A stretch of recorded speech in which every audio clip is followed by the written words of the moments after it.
The experts that best communicate their culture and their vision to their potential clients are those entrepreneurs that we remember. I'm Shelby Jo Long with the Expertise Podcast, and here we explore the stories of those entrepreneurs to inspire you to think about how you can monetize your expertise.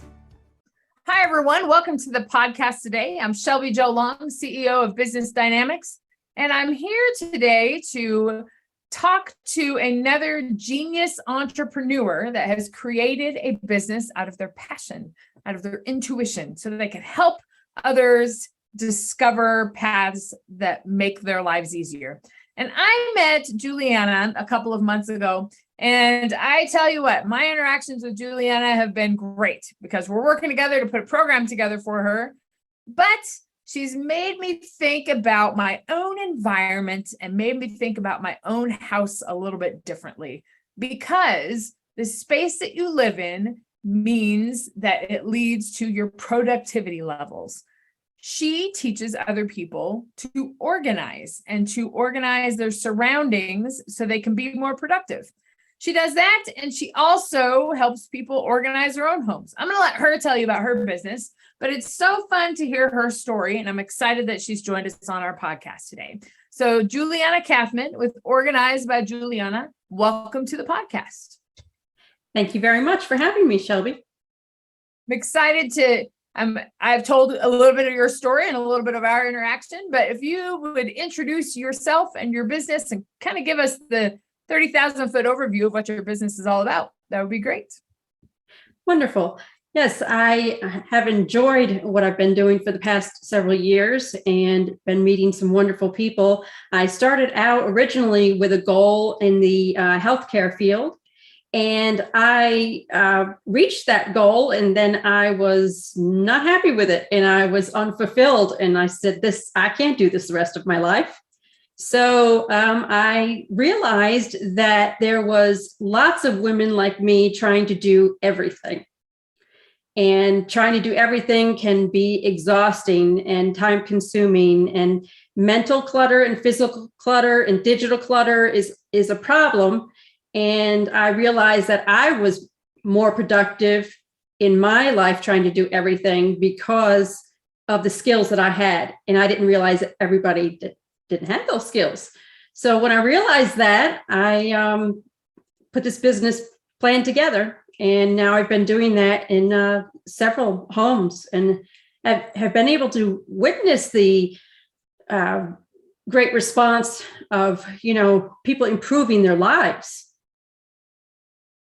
Yeah, it's since we've been working together, it's so interesting because it's not something that you think about as an immediate solution, right? We typically think about, having more us time or going to the gym or taking a pill or something to like make us feel better. And we don't think about looking at our surroundings and how that might be contributing to how we're feeling. So I think that's on the outside of it, you're a coach too, because you help kind of coach people through that, but through a different vehicle. And I think that's it's such an important thing to do, and to have a third person there to help you realize that I think is very, very useful. So I think it's great that you've made a business out of it because you are an expert in that. So tell us a little bit more about your business. How do you interact with clients? I know that you and I are working on your program together. We're going to talk about your challenge, because we're going to talk about that later in the podcast, but tell me a little bit about how you work with clients. Well, I really enjoy my one-on-one working. A lot of the jobs that I have are entire homes. So we do a tour of the entire home, and I find out what causes the most stress. And I find out, figure out from their point of view, whether it's their closet. I just worked with somebody in their master closet, and she said it took her less time to get everybody ready in the morning. That is a big accomplishment. And it was just so excited to hear that, Then there's kitchens are, big part of our home. And having placements and knowing what is in the drawers or in the cabinets and saving time that way. that has been beneficial. I have helped everything from garages to under the sinks. So it's we find out what is causing the stress, and then sometimes they think it's this and it actually might be something else. But you'll see improvements not only in the when you come home, you should have that feeling of relaxation, not the idea of work. I have more work to do. I have this to do. We'll never be able to accomplish all of our to-dos in one day because we have so much to do. But if you focus on priorities on that day, then you can get closer and closer to that and actually make accomplishments and not procrastinate. Absolutely. There's just even thinking about your environment and how that contributes to how you're productive and the things that you don't want to do and the things that you procrastinate, and puts you in a whole different mindset. So is that something I want to kind of get back to your story and your transition when you decided to get out of the corporate America and to focus on something. Is that something you recognized in your own life when you decided to make the transition from I think it was healthcare into being your own boss? Absolutely. I couldn't imagine going back the other direction, because there is so much that I can do with my life now, and what I can focus on. I can be more productive myself, and the more that I learn. And so it's been beneficial for me to do this for a business and be able to, pay for what I need. Absolutely. Absolutely. Do you remember the point where was there a day, was there a point, was there a walking into a messy room and you're just like, I need to fix things? Do you remember having that that epiphany that said, I need to change my life, I need to transition, I need to do something on my own? Was there something dramatic that happened like that? I'd like to think there was something dramatic like that. There is, it's the idea of, that you're on the right path when it gives you that feeling of satisfaction on I am a, helper in a lot of ways. And so I help people make decisions, and to be able to do what I love and then get paid for it, that makes a big difference, because I did not want to sit in this chair for 8 to 10 hours a day anymore. Right. I love that. It's so inspiring to hear that. I mean, it was a conscious decision. You were not satisfied. You weren't happy. You weren't fulfilled. And your home life was probably suffering for that.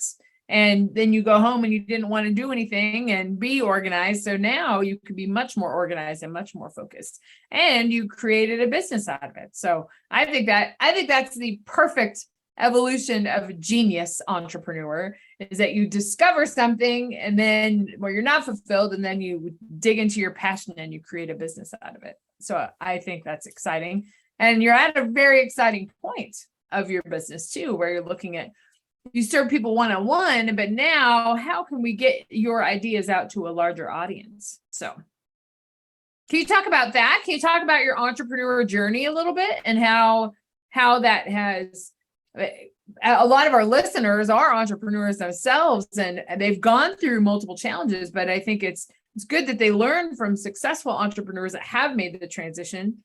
Can you talk about a challenge that you've had on your journey? Well, I think the challenges mostly is my inner self, just making that commitment and doing it, because to make sure that, and I have support. My husband is very supportive, and he's even more supportive because when I come home, I'm so happy of what I have done, coming home and I have that relaxation feeling when I come home. So I'm, not stressed out. And so it's been enjoyable experience for that. But I think overcoming that is the most difficult part, to say, yes, I can do this. And Sure. To have support, whether it's online support through an organization. There's other professional organizers they're fabulous. We all help each other out and answer questions when we run into issues. But to focus on what your niche is can take time. And that can be frustrating because you have to be patient and to find out what it is that really makes a difference. And I knew what made a difference when I helped a woman that had just come out of depression from a difficult divorce, that was sleeping on her couch because she couldn't get to her bed. And, after working with her for several months, and then now she not only has, a functioning home, can sleep in her own bed, she has a job and she's making good decisions. So that really spoke to me as saying, that's what I want to continue to help. That's how I want to continue to make a difference. That's so transformative, and it's so impactful because you've made such a difference in their lives. I think that's really, really incredible. So you've done, I know that you've done quite a few speaking events in this past couple of months. And we've talked about your program and kind of some ideas from that. I'm just wondering if your program is pending, it's coming out. We don't want to give away everything, but are there a few pieces of advice, that you could give our listeners about just some changes that they can make that might make their lives a little bit more fulfilling at home, if you will? Well, we are not a paperless society, and I don't see that that's going to happen. We still have paper that comes into our homes. So being able to tackle that, but if you know where things belong, then you are able to delegate that out. You can't do it all yourself, and you shouldn't take that burden on. Being able to, if you know where the mail gets and process it every day, not weekly, just if something takes less than 5 minutes, do it now. Don't wait. Don't build up those things until it's, you have days worth of things to go through. So I think it's that building up those morning routines and evening routines. You should be able to clean up and pick up your house in a matter of a few minutes before you go to bed, so you can relax and sleep well, get up the next morning and know what your plans are for the next morning. That requires you to have some prep time ahead of time. I share the information on how to get not just your physical things organized, but your schedule for everybody in your family and everybody to be on the same page. And so we don't want to have miscommunication. We don't want to waste time looking for things. And we want to save money because there's so many houses that I go to where people can't find it, so they just go buy another one. Right. It's a whole lot easier than spending the time looking for things. So there is, setting up these kind of systems does save you a lot of time and money. Which all contributes to productivity and your mental state and everything. Especially as you transition, as so many people have transitioned to working in their homes. I'm the perfect example. I work in my home. I go to the office occasionally, but I do a lot of work in my home, and just to make sure things are organized here so I can be most productive at home, I think is so key. Absolutely. And I experienced that as well. So I am also able to relay that information to others when I work with them as well.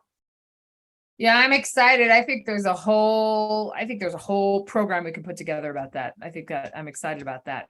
You've got the digital online program in process. We're putting that together. And I think there's a whole home office organization that you can too. But we have this, it's something I want you to talk about because it's coming up here in the next couple of weeks. And we'll make sure that you have your landing page and all of that in the podcast announcement, but so people can join. Can you talk about this challenge that's coming up in the next couple of weeks? Oh, yeah. It's a 30-day organizing challenge to prepare you for the holidays, to decrease some stress and it starts on October 15th. And you can sign up on my website, organized by Juliana.com. Juliana is one N. And it is each day you will be unlocked a new task, hoping it'll take you maybe about 30 minutes each day. And it will be anything, specific spaces to focus on, not the whole house, but just focusing on that one drawer, that one cabinet, that one laundry room, just under the bathroom sink, how to, just some ideas and tips. It should apply to most people. And with 30 days worth, even if you did 10 days of it, I think it would be beneficial. And it covering everything from, we're doing this as a holiday. So I included wrapping supplies, which seems to be an issue that I go to people's houses and the wrapping supplies don't stay well because they are, crammed into a closet someplace. So I go through that. I'm looking forward to sharing some of these ideas that I've learned along the way that can help you keep your things in good working order and get rid of the things that you don't want or need anymore. Right. Which I think working with someone like you, where you've worked with people and you've helped them declutter and help them organize, that you almost have this knowledge about no, you need to decide whether it's this black and white answer. You need to either use it or you don't, and get rid of it if you don't. Sometimes we need that other person on the other side of it. So I am excited for the challenge. I'm definitely signing up for it. I think every person could use that to help just give their home a little bit more organization as they're getting ready for the holidays. It's crazy that we're already there at the end of September, beginning of October, but Exactly. It's better than, I had this discussion with my daughter the other night because her room is not a mess, but it's also not very well organized. And I tell her to clean her room, and then all of her holiday clothes end up in a pile on the side of her bed. And, she stuffs her desk full of trash and whatever. And I say, well, I think it's really time that we need to dig into your room this weekend and clean out the clothes. And we got to organize some things because you just have stuff all over the floor. She's like, but Mom, the floor is clean. I said, yeah, but it doesn't, you have stuff everywhere on top of things. So we're going to dig in and do it this weekend. And she said, but it's so much. And I said, well, you got to tackle it one bit at a time, because if you don't, then it seems too overwhelming. So we'll just do it a little bit at a time, but we've got to get rid of some of this stuff. So I think that's an excellent piece of advice, and I'm excited for the challenge. And you told us all where we can find you. I'll make sure that that your website and all of that is included in the podcast. But I think that's, I'm excited for your challenge. So I hope that other people are too. Thank you. Yeah. So do you, in one last question I have for you is, so in your entrepreneurship journey, you were inspired by getting out of your current situation, but are you surrounded by entrepreneurs? Do you have entrepreneur friends, family members? Is that something that's around you, or was it something that you just I'm ready to get out and do something on my own? What can you tell a little bit about that story? Yeah, I found what I needed online initially through a group for that taught about how to set up and help for professional organizers. And so organizer.club, and that worked out very well. And then locally for me, just reaching out, there are several, especially women networking events and to get together, and it's sharing ideas. It's not a competition, and it's actually, referring to one another, because there's many times that I go into home and I will need, help with other things, if, other contractors or plumbers or electricians or painters or anything like that. So it's good to network locally as well and get to know your community and then be able to share with people and build that confidence. Absolutely. all about facing your fears, all about creating a life around your passion. I think that's the perfect story of a genius entrepreneur. So thank you for sharing that with us today, Juliana. And I look forward to organizing my home before the holidays in your 30-day organization challenge. So if you are interested, listeners, in also joining me in that challenge, we'll make sure that the link is in the podcast episode so you can sign up too. Juliana, any last thoughts before we sign off today? Any one piece of advice that you'd give us? Where is the biggest, if we're going to tackle organizing our house, where's the first place we should start? Any organizer tip that you have for us? You always start at the most stressful place. So it's whatever causes you the most stress. And it's usually the closet. Closet. Because that's where we put things when we don't want to look at them. Absolutely. Yeah. There's always more than shoes and clothing. Right. It's holiday wrapping, it's tape, it's whatever. That is a great piece of advice, especially before the holidays. So Juliana, thank you for coming on to the interview today and telling us your story. You inspire so many others with your story, and I look forward to your programs coming out, and I look forward to your challenges, so more people can know what you do and how you can help make our lives better. So thank you again for coming on the interview. And listeners, I look forward to telling you another story about how a individual has created a business out of their genius, and they're able to help others transform their lives with the processes they have learned. So we will see you next time. We hope you've enjoyed this episode of the Expertise Podcast and hope you're inspired to think about how to further monetize the expertise and the processes that you have in your own business. See you next time.